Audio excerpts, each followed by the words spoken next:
This is a test of the Boundary Park alert system.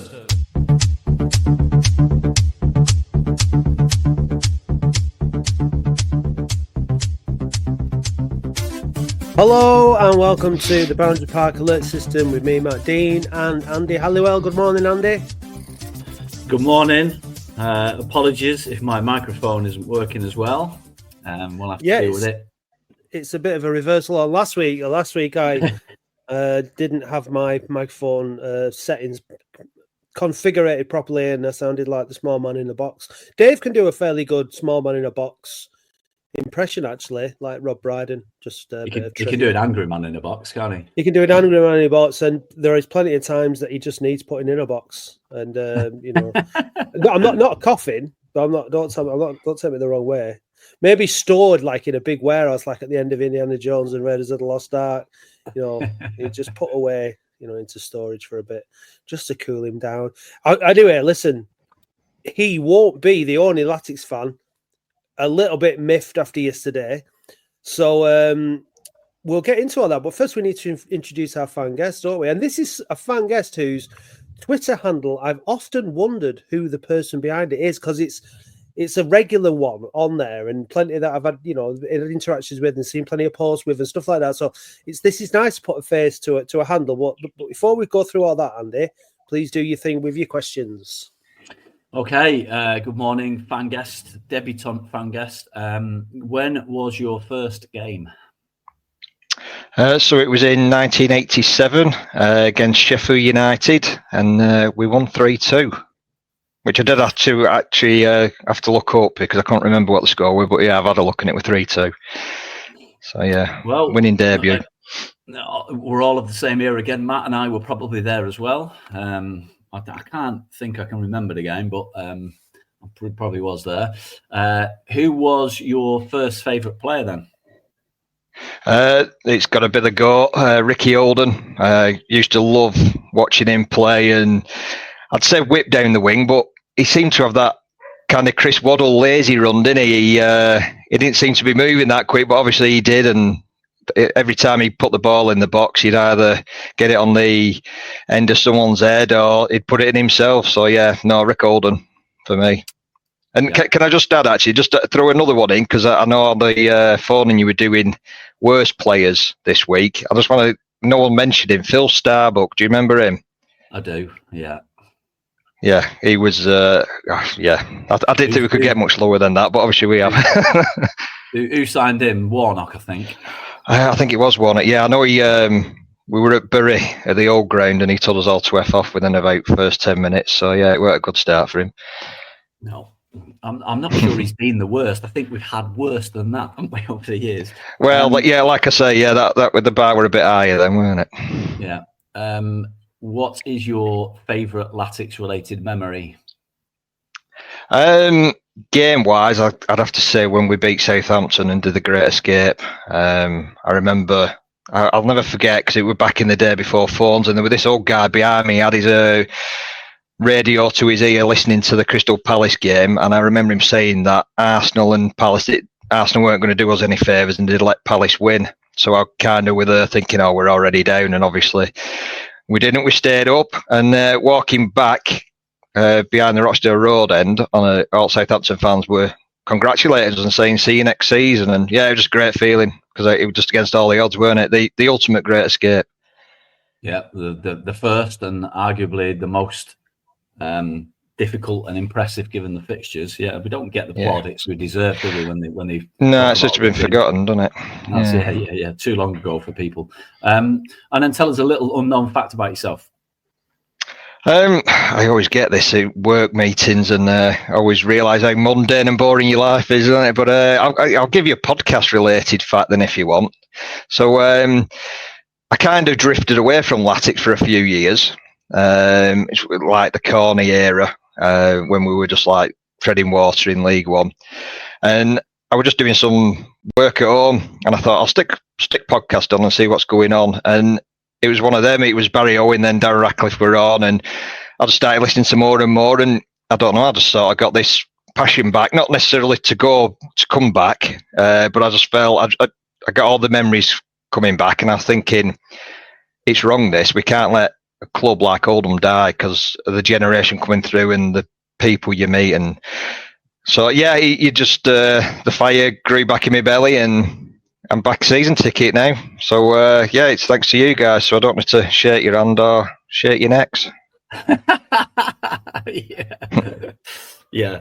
No, it's nice to hear stories like that. Often,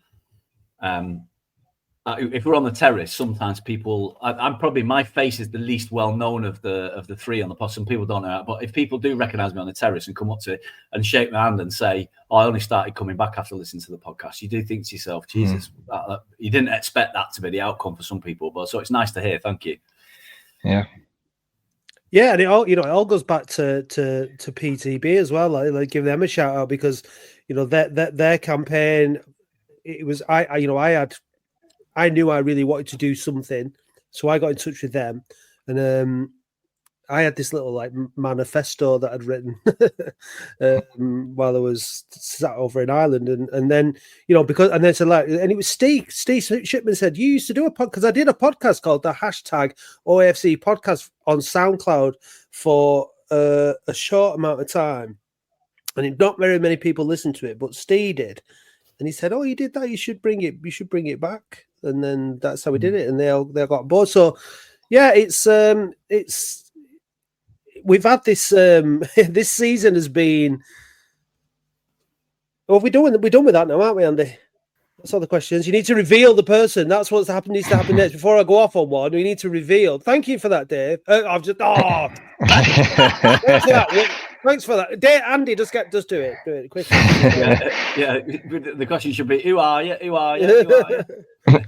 So I'm Dave Eyes, also known as Whitworth Yed on Twitter. Here we are. Welcome to the podcast. Cheers. Thanks for having me. Yeah, so it's been. I mean, going back, we don't want to reminisce and go back on too much. I mean, it's been I wouldn't say it's been a roller coaster ride, has it? Really, because since we started, Andy, it's been mainly downhill.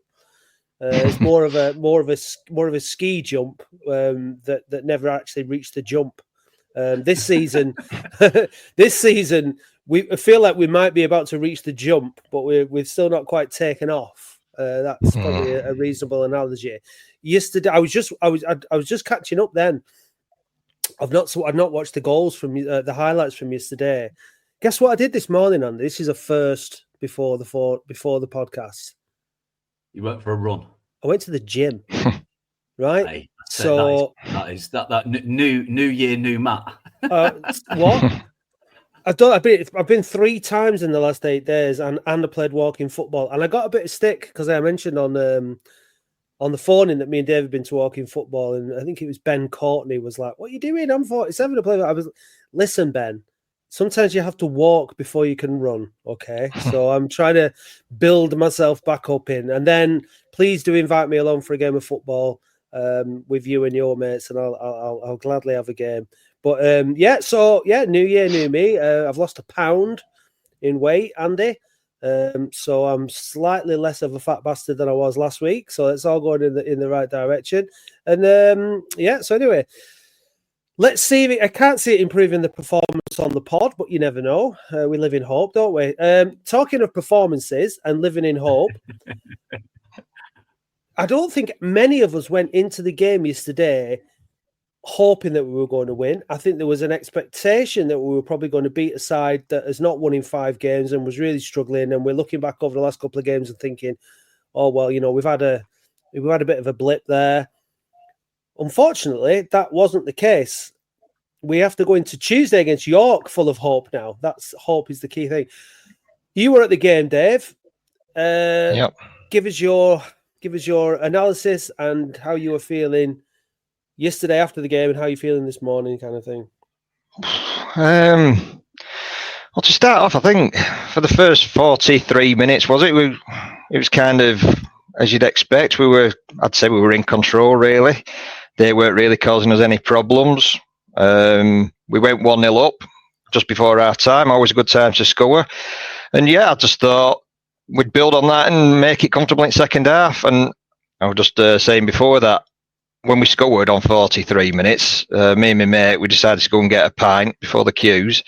And before we even took the first sip, someone came out and said we were losing 2-1. So, and that was the first we heard, because you can't obviously hear the away crowd, can you? We heard a few groans coming from the Rochdale Road end, but we just thought, bad decision by the ref. We didn't realise there were goals.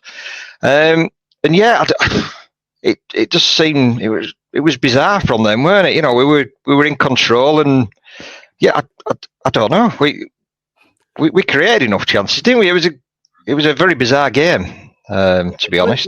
Let's take that first half as as the starting point, because, like you said, it's reminiscent a little bit of when we played Notts County. Was it last season or season before? And New Year's on Boxing Day, and like same thing. Went down for a pint, and I think they said, "Oh, it's 4-1 now." Like, what? They scored 2 goals in the time it took to. And I just rewatched the highlights, Dave.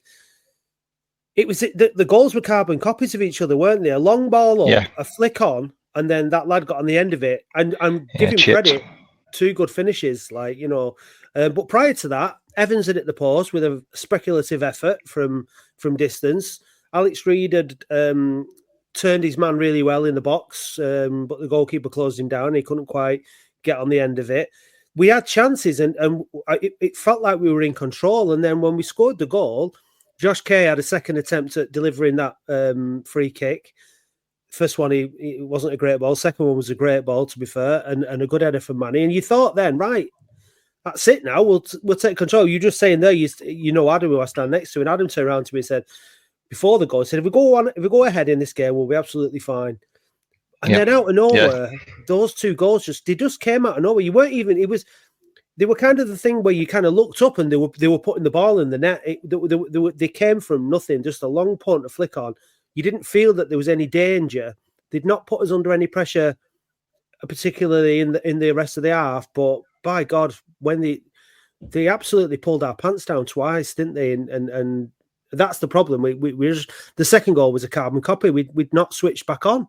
That's what worries. Are you worried, Dave, about the way that the defence is performing in recent weeks? It's going to get a bit sloppy, aren't we?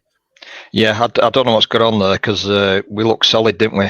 First few games, well, for up until Christmas, really. Monthly at the back, and we all look good. Raglan even, he's gone off the ball since he got to captaincy. For me, I don't know if he needs it taken off him again and giving someone else. Yeah, it's weird. And Hudson, I don't know what's going on with him at the moment. I don't know if his head's been turned with talk of Wigan and is it Ross County's after him, or he's just having a bad spell. I don't know. We definitely do look shaky at the back, though. Yeah, we do, don't we? Andy, did you manage to watch it yesterday?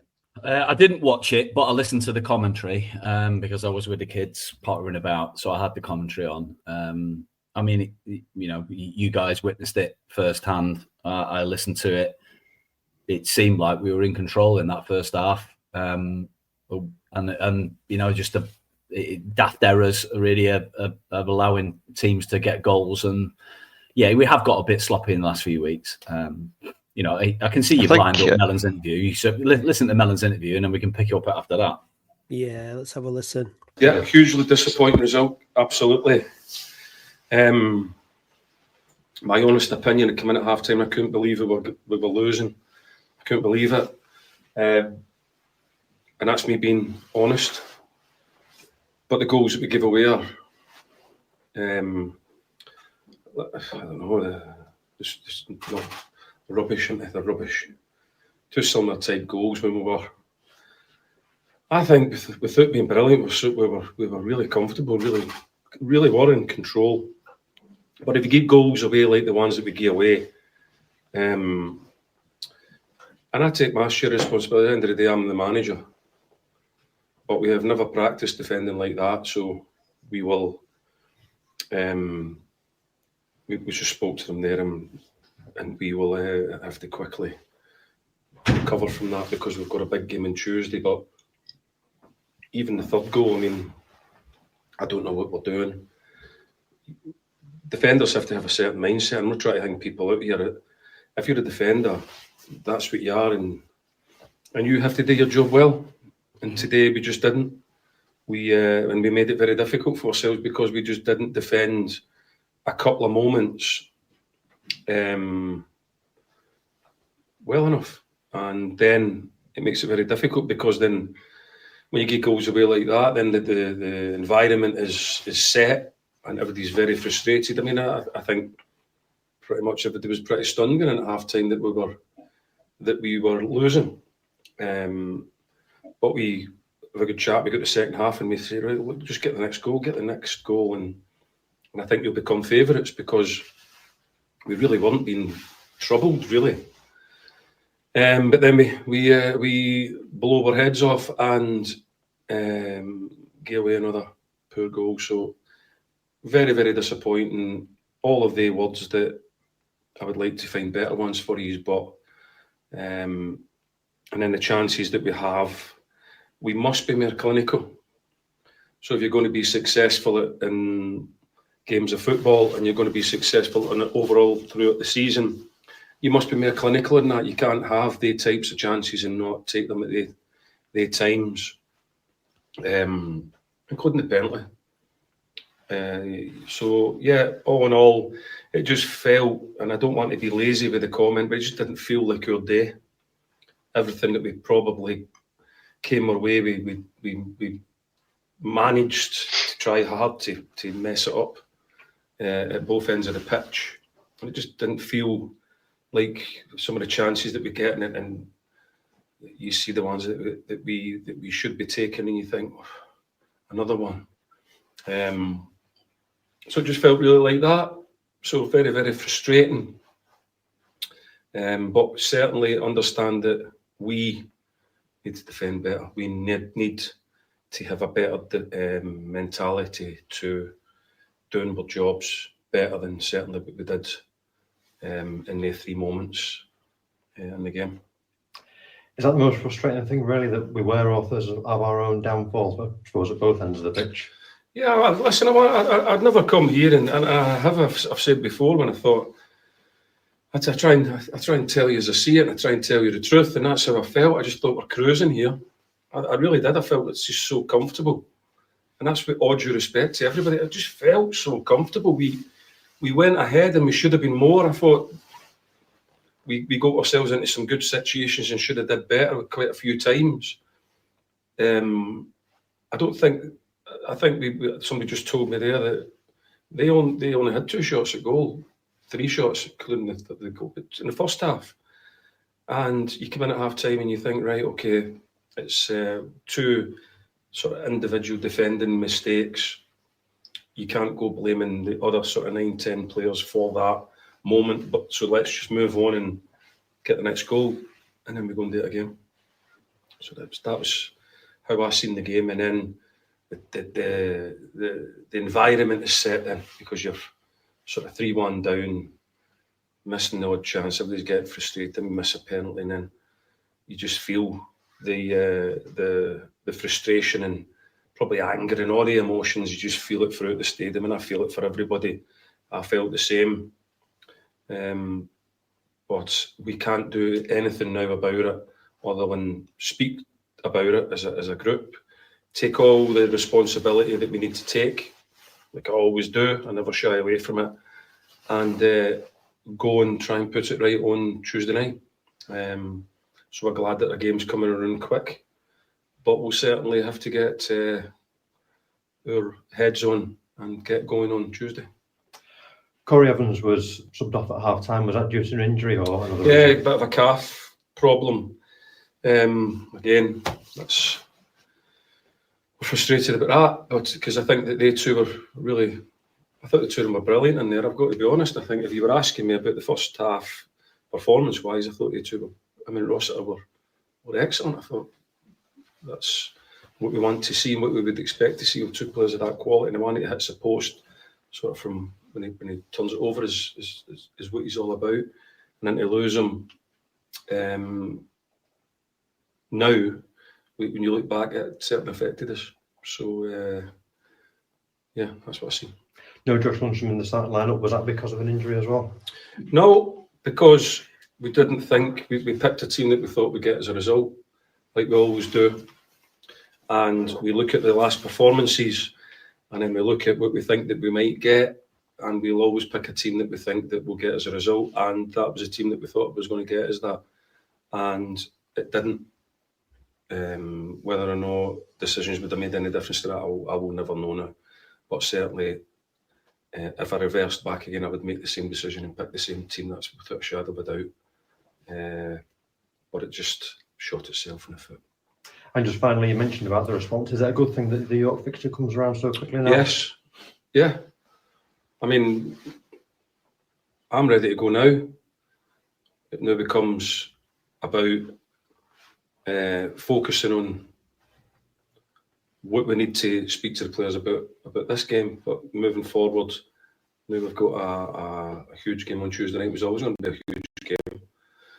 So a huge game on Tuesday night, but we'll now have an amount of time between now and that game now to reflect and get ready to go and get a result on Tuesday night. Thanks for your time. All right, guys. A very, very deflated Mickey Mellon, as you might imagine. Andy, does that reflect what you heard yesterday when you were listening to the commentary from who was on commentary today? Was it Mikey Brown and Roy? Was it? It was Roy was on. Was it? Who's the other commentator they have on every now and again? He was in the background as well. Yeah, it was. It sounded pretty comfortable in the first half, didn't it? It sounded like we were on top. They had 2 shots in the first half and they scored them both. So and we gifted them those. So you felt when we came out, I was disappointed, but I wasn't overly worried. I thought we'd get another goal in the second half. But when you go 3-1 down, and then when we got the penalty, I even said to my wife at the time, because the commentary, we all looked at each other and I went, "We're going to miss this." You just felt it was like one of those days where it's going to happen. Sure enough, happened again. So, like, I was trying to. The best way to describe how I'm feeling at the minute is I'm going to use the word imperturbable. Oh yeah, is Susie Dent over here. Yeah, I'm not going to get triggered. Like, I'm not going to get upset. I'm not going to get over, stimulated by the whole affair. I'm just going to remain calm and see what happens over the next few weeks. Yeah, we've got Dave for that. Yeah, exactly. It's just, there seems little point in, the collective PTSD that we've got as a fan base just like manifests when you get a defeat or a poor performance, and you just see the negativity light up from everybody. I mean, I've read some. I haven't bothered to read all of it because I can't be bothered, but I've read some stuff. You just shake your head at it. People just melting down instantly. Yeah, we're going through a little tricky patch, and there's a few bumps in the road with recruitment. Signing Corey Evans is always going to be a risk with his recent injury record. He obviously had a bad ACL injury, and then I think when you're not playing every week, you're likely to pick up niggles as a result of that. And he sounds like it remains to be seen whether or not, he might have just been being a little bit overcautious in himself as well. He might have just thought, I've just got a bit of a twinge there. You know what I mean? We don't know, do we? Hopefully. Because obviously it's easy to say, oh, well, he was, an injury-prone player. 45 minutes, he's off injured. He might be, for all we know, he might be out for weeks, or he might not. We don't know yet, do we, at this stage? Well, I think calf tweak. I don't expect him to play on Tuesday, and he may not make next Saturday as well. But hopefully, it won't be a long layoff, and because we're going to need a little bit of quality in the middle of the park, aren't we? Klukas offered that. It looks like Corey Evans has got the ability to do that from half a show in, and what the reviews at Bradford were when he was on the pitch. But it's always going to be a risk.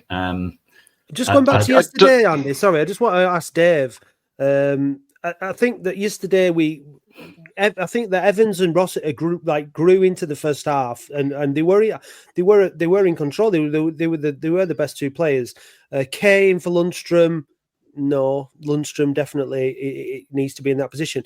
But for me yesterday, the atmosphere at Boundary Park, it felt yesterday like from the off that there wasn't a great deal of expectation. It felt a bit flat. That it felt like people were there, but they didn't really. But there didn't seem like a great amount of belief around the stadium in terms of like trying to generate an atmosphere and kind of feeling like Was that me, or what was your take on it, Dave? No, I agree, because if you think as well, we had an extra 300 season ticket holders attending yesterday, because it was the first game of the half-season ticket, weren't it? So we did have more. But I think it has been a bit flat this season anyway, compared to other seasons. I just think we've lost a bit of momentum since Boxing Day has killed us, hasn't it? Even though we didn't play, we were like sort of riding a wave there, and we lost that game through fog, so we didn't play, and then we're on the back of 3 bad performances really now, aren't we? So yeah, I think Andy touched on it before. It's PTSD in it. I think a lot of people are worried that this is going to mirror what happened last year, like from February onwards. Which just brings me back to, you mentioned about the midfield.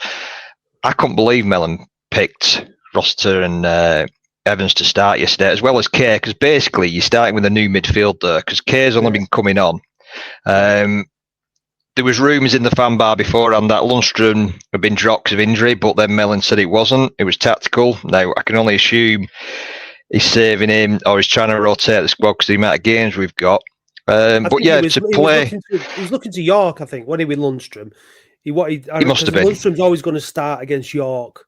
And he probably so I think that was the case, and he figured, like he said in his interview, that he put a team out that he figured we should be able to beat Aldershot. And judging on the first half performance, we should have done, shouldn't we? It was a bit bizarre, Dave. There was a feeling of, like he said, and you alluded to it before, Andy. It was just one of those days yesterday. Like in terms of like the chances that we had when he stepped up to take the penalty, you could just feel it. You just kind of like, this is not going to go in. And then there was some chances. You're in the Rochdale Road end, are you, Dave, as well? Yeah. So down at our end, there was that header from Manny Month that went over. There was the chance that Waters had. Fondop had one. It just wasn't. Kitchen had one as well, didn't he, at back post? Yeah. It was just not happening, was it? No, that's what I mean. That's why I said earlier it was a bizarre game. We could have won that game probably 6-0, and any other day if it had fallen for us. But yeah, with all that in mind, Dave, where are you on the I'm going to say on the spectrum, on the spectrum of like, zen as fuck down here, and complete meltdown here. Where are you on the grand scheme of things, and this season in terms of how this season's going? It's been a bit of a roller coaster. I thought when we started drawing games at the start, I was a bit concerned because I'll be honest, I was a melon out at the end of last season because I think he bottled it as well. And the fact, just to jump in, the fact he started Reed yesterday when we were crying out for him to play for us last season, when we couldn't, get a win. And I think we played some games last year, back end with no strikers. So for then Reed to start his first game in 13 months for us, he should have bit the bullet last year, Mellon, on that. But yeah, going back to this season, I was a bit concerned when we were drawing them all. I were hoping that'd be our bad spell for the season. Then obviously we went on the run, and I thought, yeah, Mellon, he's turned it round, fair play to him. Now some doubts are creeping in my mind again. I'm not having a meltdown. I think this could just be a bad spell for us because we haven't been playing regularly. If we get back into the routine, the thing that worries me is our recruitment. It seems like Stones and Clucas, they've not come off now, and we've panicked because I can't believe Evans and Waters, people like that, were players we would have looked at. It just feels like we're panicking a bit now, and we've gone back to hoofball. We could have had anyone in that midfield yesterday, and it was just going over the top of them in the second half when we were chasing the game. And I don't know why we've gone back to hoofing it. Because we seemed to play, we were playing well, weren't we, before Christmas? Well, there was a lot more combination to our play, wasn't there? There was a directness to it, but it wasn't the only thing that we were doing. We were mixing it up a bit.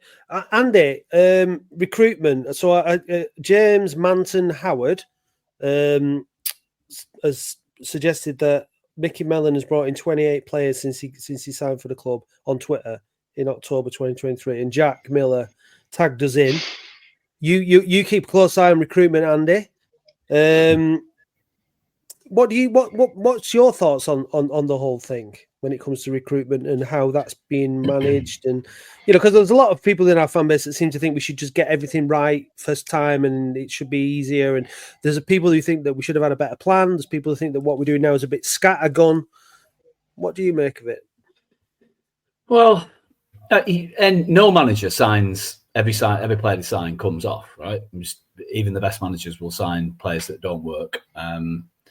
So some players have not really done it. The likes of Otis Khan and maybe Josh Kay to a degree. Although cheering Josh Kay going off or booing your own players, I still think is some of the most moronic behaviour any supporter can display. So that's just daft. But agreed. At the same time, in that where we've been tagged in, they were saying, doesn't someone say they've only signed one player that's worked out at those 28? You just it's that sort of lunacy that I just can't get on board with. If you think about Manny Month, you think about Conlon's form before he got injured had just turned. Harry Charsley's form at the start of the season. We had definitely, Reagan Ogle for the first, good half of the season was really solid. With recruitment was much, much, much better than it had been. Yeah, in Jake Caprice has done well since he come in. Jake Caprice, the last few weeks, he didn't sound like he had a great game yesterday. But he's probably been. He played a brilliant little through ball for their third goal. To be fair. So I can't get on board with that sort of nonsense. Look. They thought they'd done a deal with Wigan to get Stones, and then they were blown out of the water by York. And this is the other issue, York's owner. I don't know if you've seen him on Twitter yesterday. I mean, that's some of the most. Thankfully, we don't have that sort of cretinous behaviour in charge of our club, spouting off about what other players have done on Twitter. It feels like that the bubble will burst there at some stage. So I'm not going to worry about that too much. They've got more money than we have. That's life, whether people like it or not. And so therefore we're not prepared to pay it. The Clucas thing was a risk. We got half a dozen games out of him. Yeah, maybe there is a bit of panicking. Maybe Dave's right. Maybe we need to replace players and January isn't the best time to do it. And so therefore we've got to take a risk with Corey Evans. But he's got the pedigree and he's a good footballer for this level. We've just got to keep him fit. And whether that's possible or not to keep him fit enough, the likes of him, Rossiter, Conlon when he comes back from injury, who I'm hoping won't be a million miles off, a few more weeks maybe, then we might start to get settled side and go on a run again. So there seems little point in throwing your toys out the pram at the minute. The thing you talk about Alex Reid, I don't think Alex Reid's good enough. I never have. He's a little bit one-dimensional and he doesn't offer enough. I'd rather have Fondop, and I don't think Fondop's that great either. So we are short of quality strikers. Norwood is our only quality striker, and his form had been good playing alongside Josh Stones. Then you've got to look at York yesterday. York got beat at home, having completely changed the way they play in order to get Stones into it. So it's going to take time to settle when you sign new players. So we've got to see how the next few weeks performs. I'm a little bit worried about Tuesday, if I'm honest, because I fancy that York might change the way that they play, seeing how it affected them yesterday. I don't think Evans is going to be fit. And so with Conlon out, your centre midfield pairing is going to be Rossiter and Gardner. Gardner's, he'll try, but he might not be able to deliver. So he's going to. We're in for a bit of a rocky patch. But at the end of the day, we're still fifth. We're still inside the playoffs comfortably at the moment, and I don't see that we're going to get turned over every week. It may be a bit of a push for us to win the league, but we're still in with a shout of that if we go on a run. So people just need to remain calm. Don't boo your own players. So let's stop melting down. Let's provide some support and then see where it takes us. That's my view. Andy, do you think he was right starting Evans yesterday then? Because for someone who's just coming back from an injury, a bad injury, why would you start him? To me, Charlie should have been in. I think Charlie should have played instead of Kay, because for me, Charlie were our best player first 5-6 games of the season. But for some reason, Mellon doesn't fancy him at the moment. But yeah, I just thought it was bizarre, especially with Rossiter as well, who's had an injury. I know he's injury prone, but I just thought it was bizarre starting Evans. I would have had him on the bench and brought him on in second half just to get his match fitness up. Yeah, I mean, you sort of, it's easy with the benefit of hindsight to say what you might not have done. I kind of get him. He needed, with Conlon being out, and Clucas having gone, he needed somebody who could put his foot on the ball and try and dictate the play in the middle of the park. And Evans is that person. He's got that ability. So I expected him to start. I would have started him personally, but it's always going to be a risk. I agree with you on Charsley. I don't necessarily. I believe that he hasn't ever regained full fitness since his injury, so he's constantly carrying a niggle, which is why he's not been catching the starting 11. But he was great at the start of the season. He was part of that high press that we had. He pressed really. His fitness levels were brilliant at the start of the season. He was great playing in that 10 behind the strikers. And I don't know whether Charsley can play in one of the two deep lying midfield roles. I'm not sure that's his position. So therefore, you kind of stuck with Conlon being out. You've basically got Rossiter, Evans, and Gardner. And Gardner had a couple of goals in the last few weeks and tried, huffed and puffed, but haven't really done much. So I didn't blame him for starting them both. I guess what you've got to try and do with Evans is he's over his long-term injuries. His ACL injury, I think, was the season before last. It's 2 years ago, not 1 year ago. He just cannot get to full fitness and keeps picking up niggles as he's coming back. And we've just got to try and, I guess, play him through that, and hopefully he can. If you think about Sheridan, when he came, he played with one knee for years. He must have been carrying a niggle on 98% of the games he played in, but he still played. I guess you've got to have players that are going to be prepared to play through the pain barrier a little bit. Notwithstanding, you can't play through a muscle injury. So hopefully Evans will just get a run of form going, and we'll get a fair run of games out of him. And you would imagine he's good enough with the vision and the ability to pass the ball around that we might start to get hold of some games. Because you look back at that Braintree game where we had Conlon and Clucas in the middle. They just ran it. The two of them were great. It was dead easy because we had control of the middle of the park, and that is what we need to try and get back to. But we're going to have to be relaxed and patient about it a little bit, because I don't see the point in making the atmosphere tense, because it's not going to help anybody. No, I mean, we all come at it from a different perspective, don't we? And we're all different. I understand the frustration of it feels like we've gone backwards in the midfield area, but a big part of that is an injury to Conlon, which you can't. It just happens, you don't know these things are going to happen. It's a shame. Really, you'd want to be changing. All right, Conlon's out, so you want to be bringing another one in. But obviously, Clucas has gone. But it's just one of those things. I think Rossiter and Evans have got enough in them. I don't think about on Tuesday. Obviously, Rossiter's definitely going to start. It's an interesting one. Would you go with Lundstrom alongside Rossiter and put Charsley in as the number 10? Would that be the way to go, do you think? It's not Lundstrom's most effective position, but he's played there before. It's probably the best way of doing it, rather than putting Charsley in or Gardner in and then putting or would you go with Gardner alongside Rossiter? Do you think that Rossiter in the side would be a benefit to Gardner? Maybe get Gardner on the ball a bit more and get him to do a bit less with it and have Lundstrom further up? Dave, what would your midfield combination be for Tuesday night? I think you're right. Rossiter is going to play in it, and I like. It was hard to judge anyone yesterday, but I quite liked him yesterday. Rossiter, he were asking for the ball. He weren't shy away from it, were he? So yeah, he's got to play. Lundstrom's got to be in there, and I think he will do, because he played well when he came on. Had a few opportunities, didn't he? And for me, Charsley's got to get in there. I appreciate Andy saying it might not be his natural position, but I think he's the third best one we've got. Gardner, for me, it might be that he's not a match fit, but he does look like his legs have gone, unfortunately. And I wouldn't be relying on him. In the midfield then, with Lundstrom and Charsley, who'd be number 10? Probably, like you say, Lundstrom, I think. Try and play him. See how he goes. I like the idea you just floated, which is to play Lundstrom alongside Rossiter and Charsley further forward. I'd probably, if they're fit enough, let's give that a go as a combination. They're probably the most mobile, aren't they? of the three midfield players, and we're going to have to be at it on Tuesday, because you'd imagine York, after a home defeat, are going to come and have a right good go at us. You need that number 10, Andy. I think yesterday talk about Josh Kerr for a minute. He didn't have a great game. I think earlier on in the half, what you can't criticise Josh Kerr for is his effort. It's like Nathan Sheeran. He runs and he puts himself about, but when he gets the ball, he doesn't always use it well.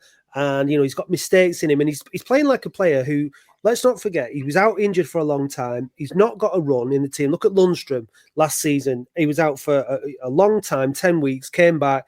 Everyone's like, oh, go. But, he got over his injury eventually. And he's one of our best players.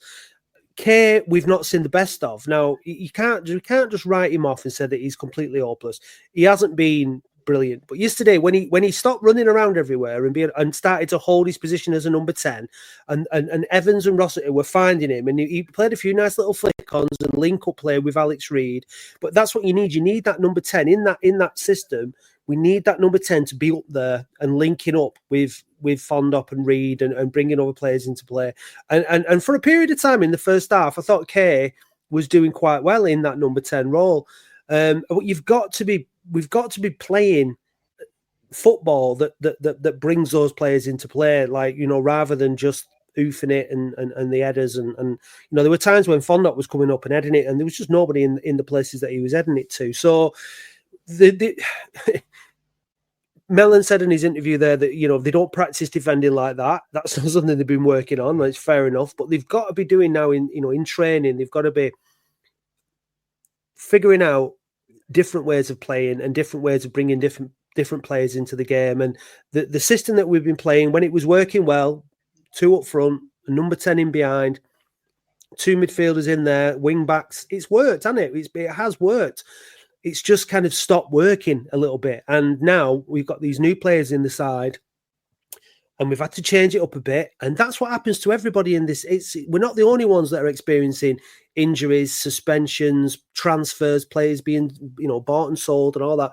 It happens. The season, that's why they say at the beginning of the season, if you have a bit of a dodgy start like we did with the draws, the season's not over.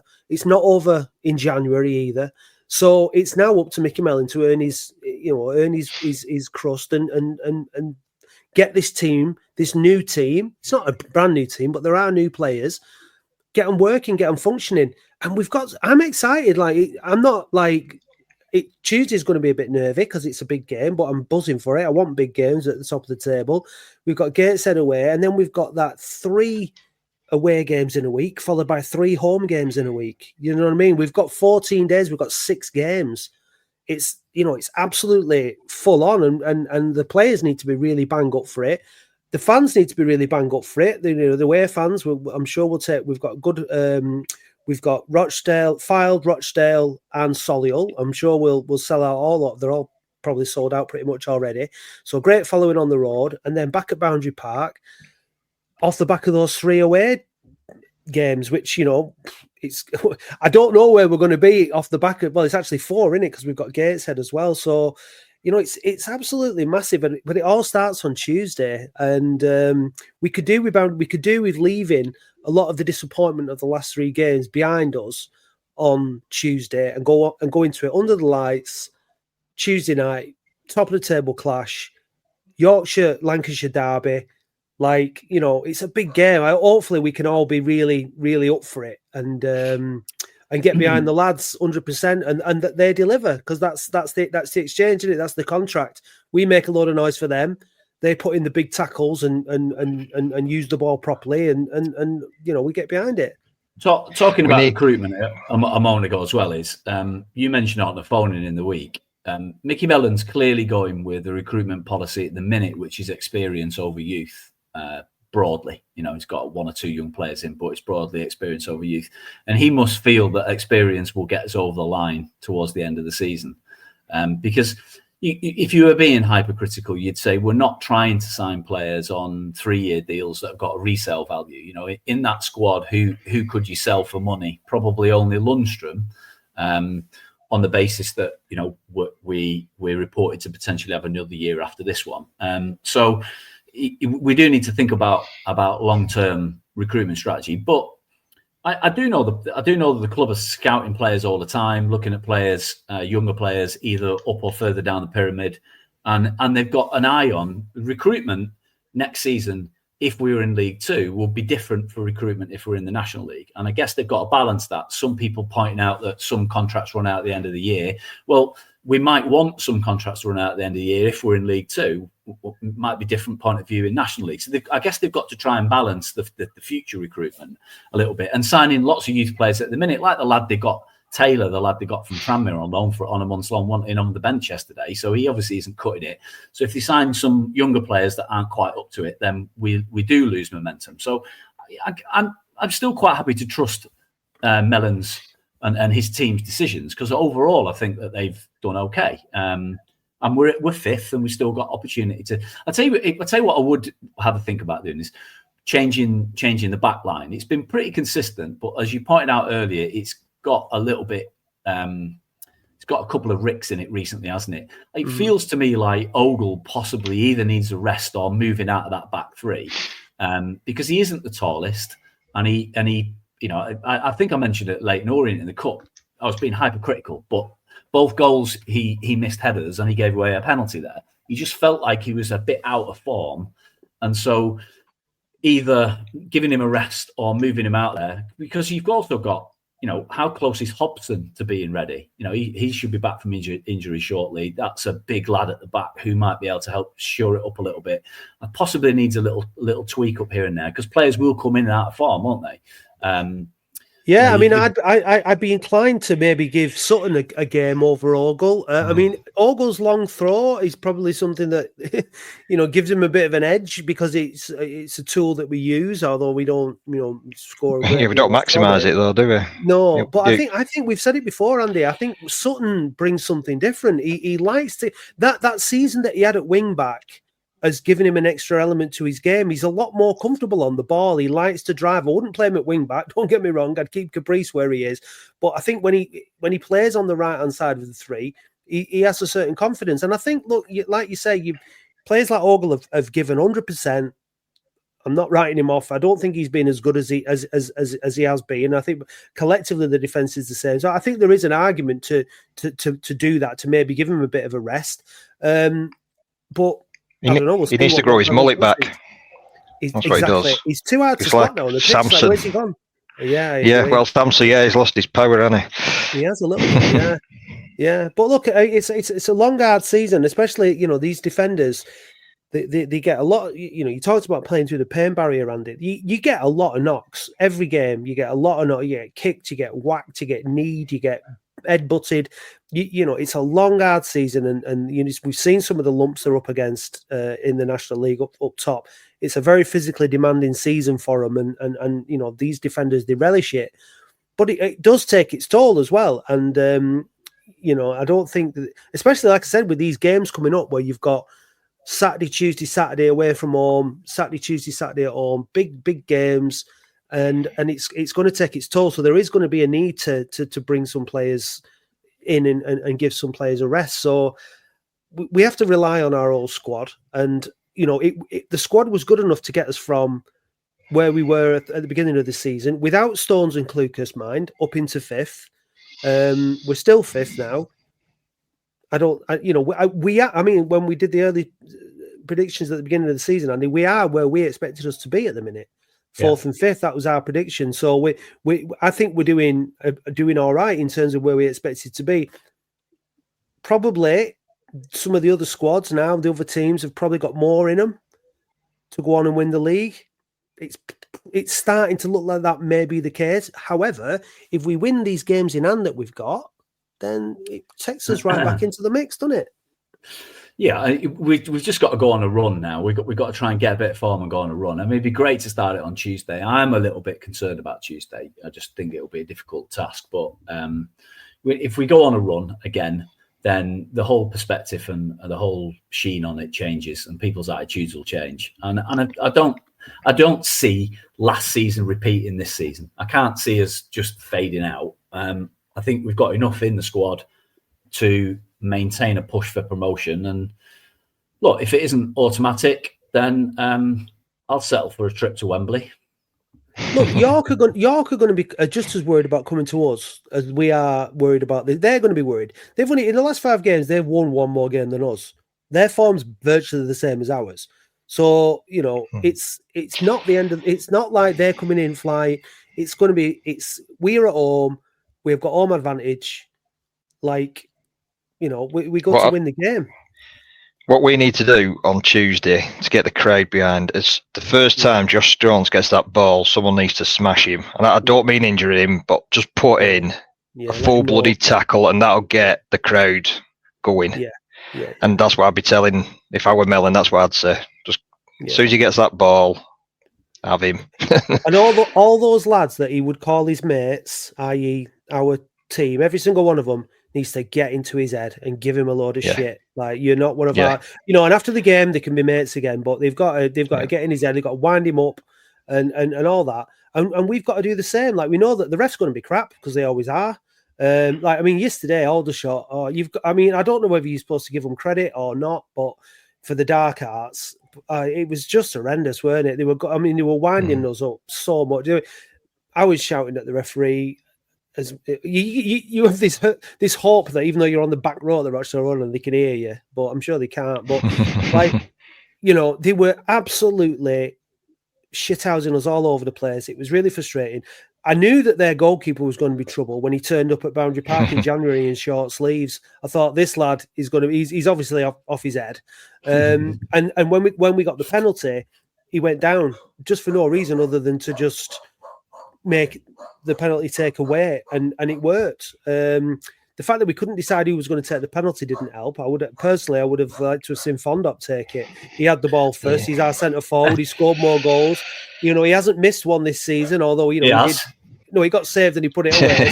So, still missed it, isn't he? Yeah, but, at least he put it away. So I would have had Fondop take it personally. I think it looked like Lundstrom was possibly in contention at one point as well. But I want to see that somebody grab that ball and go, I'm having this. But yeah, it was one of those days yesterday where when that didn't go in, I thought, there's absolutely no way. People were saying around us, there's got to be at least 10 minutes injury time. It's like they could put 15 up and we're not going to score. It was one of them. So let's just chalk it off. Let's chalk the whole experience off as experience and go into Tuesday night under the lights. Let's make we need Boundary Park to be bouncing, don't we? That's what we need. We need to sort out who's taking penalties though, because it happened earlier on in season, didn't it, with Gardner and Fondop? They shouldn't be looking over to the bench asking who's about to take it. Well, that's it. Someone ran over and spoke to Brabin. I think it might have been Ogle or someone went over to Brabin. I think they actually asked the bench who's having it, and that's when the ball got given to Waters, who should have buried it, and he didn't. At the end of the day, it was a decent save from the keeper, but. It is what it is. Anyway, yesterday is done. Saturday's done.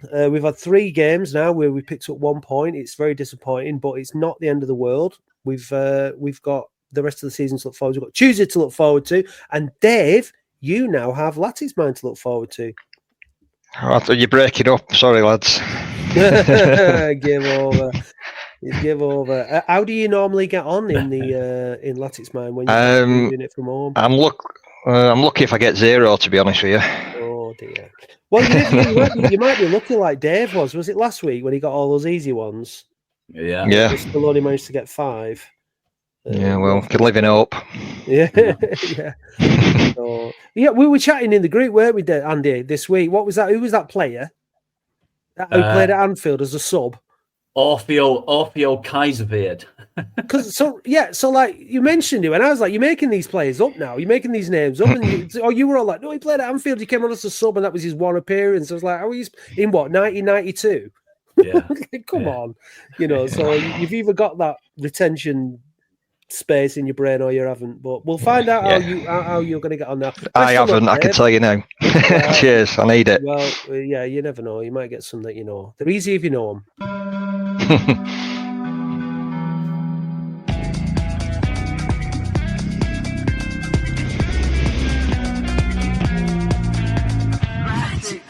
Play the music, Matt. Can't hear it. I can.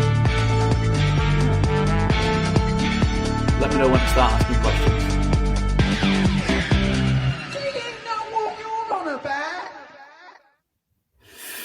Which Latic's captain lifted the 1990-91 championship trophy? Milligan. It was Earl Barrett. Who was Latic's front of shirt sponsor in 2021-22? Front of shirts. Bartcard.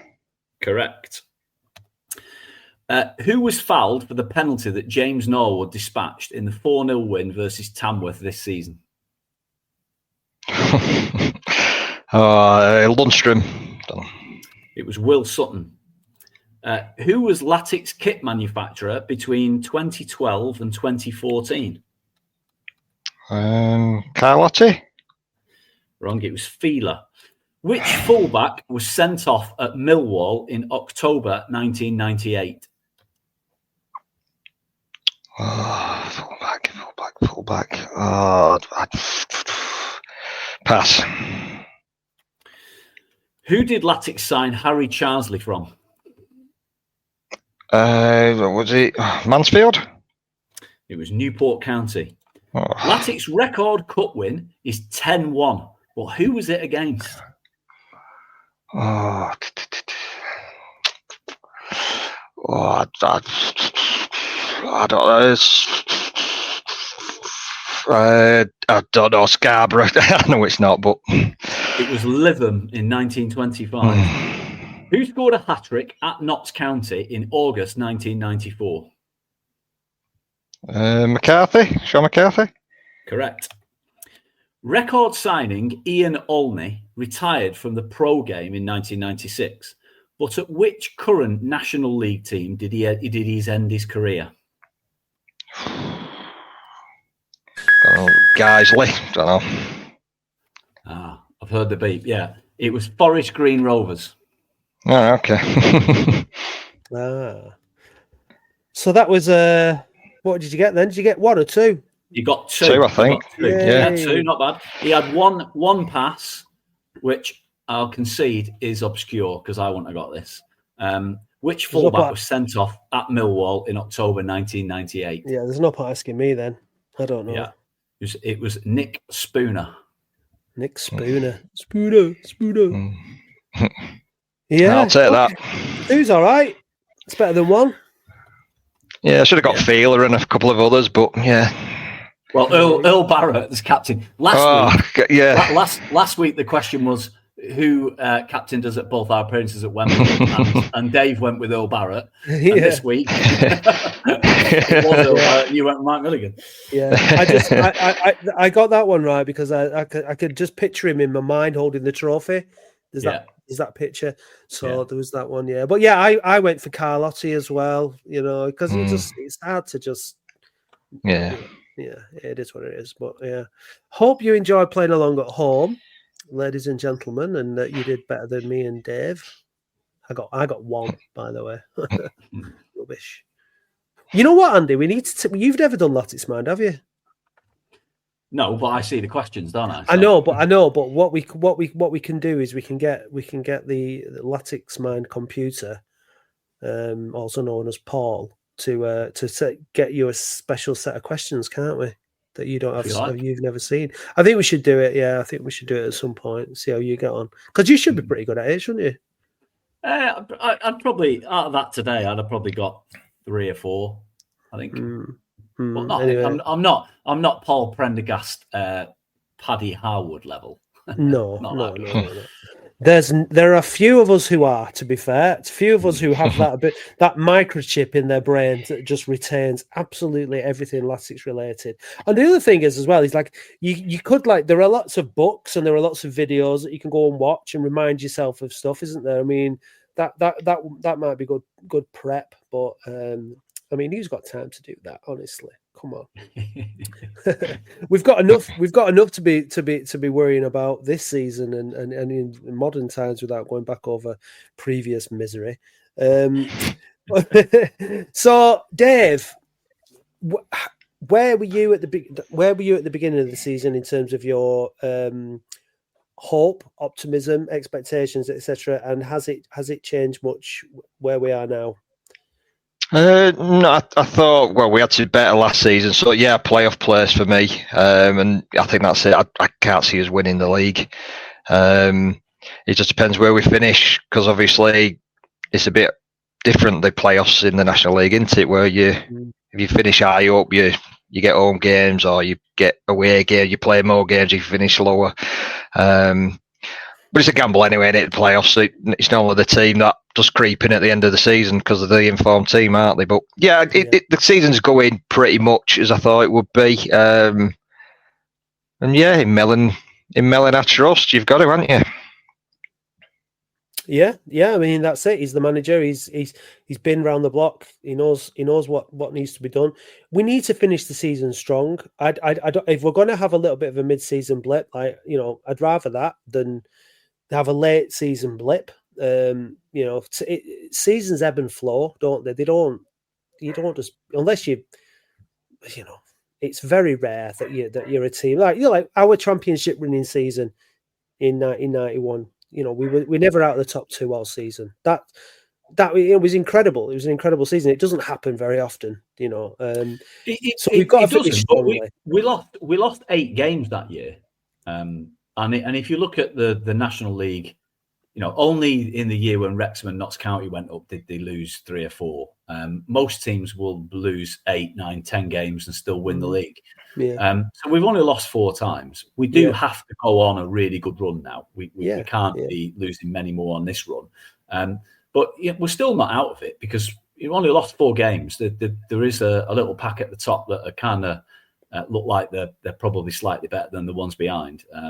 So I'm not gonna get too disheartened with it. We've got to see how the next month or two pans out, and hopefully we come out of it largely unscathed, and then sitting in a decent position to even still harbour thoughts of having a pop at top place come the end of the season. Yeah, but finishing the season strong is important. If we miss out on the title, we've got to get into those top 2 or 3 places for the playoffs. So you've got the one game at home before the final. So it's still all to play for, and we have to believe that we're good enough to do it, because we're in the mix. And I'd like to see and feel and hear that belief from everybody that goes through the turnstile on Tuesday night against York. So yeah, that's what we've got to look forward to. Of course, we'll be discussing it on the phone in on Thursday. We'd love to hear your thoughts. Get in touch. It seems to be on a Thursday that we're getting a few more callers now, which is great. That's what we want. We're there for your opinions and your views.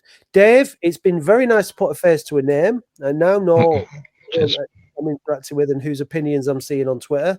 So thanks for that, mate. Andy, when are you next up at Boundary Park, mate? I'm going to come up in the month of March for a home game. Trying to pick which one. I'll be up for that. I'm actually not here for the next 2 weeks. I've got my brother-in-law's wedding one weekend and somewhere else. So I'm not here for the next 2 podcasts. So Dave is going to have to step in. Oh, God. Hold it together. Sorry, everyone. Oh, unless you mean this, Dave. Unless you mean this. Should we get this Dave instead? Dave, I noticed... I've just got to say, Dave, we're having a Twitter rant this morning about Mellon's tactics. So, yeah, he might have calmed down by next week. Yeah, he's very emotional. You'd think he's the one. I mean, I've got Italian heritage, and they're usually known for being, a bit flying off the wall. He must have something in there somewhere. He's got that Latin temperament, Dave. That's why they call him Sexy Dave, just for his Latino temperament and his salsa dancing. It's amazing. Right, anyway, let's end it there. Thanks very much, gents, and we'll see you all on Thursday for the phone-in. Cheers. Cheers. Hey, Dave, did you know that listeners can now buy us a coffee or any other kind of hot beverage? Ooh. What's your favourite hot beverage, Dave? A macchiato. And how do you like your macchiato? Black with lots of milk. Oh. No cream? No. Well, if you want to buy Dave a macchiato, then go to buymeacoffee.com/We Are Oldham. I'll just have a Nescafe. Oh. Thank you, listeners.